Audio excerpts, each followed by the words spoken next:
そ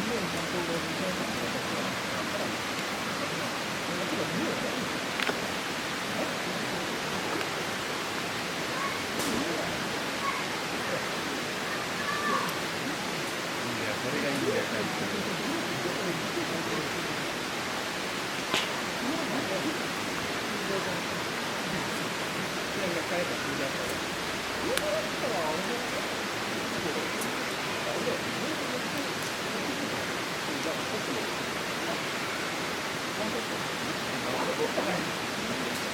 持ってこうと思ったけど、上に来るなって思わねえな。もうだって家出てたんだもん。頑張ったかいな。ほんでごめん。3人だったらスピードカットやんけん。2人出んのに寝るってもう。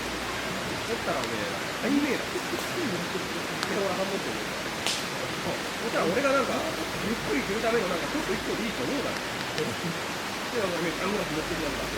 それより見えなのよ、結構。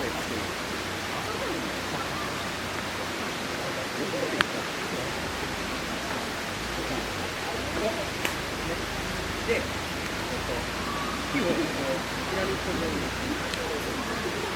じゃあ、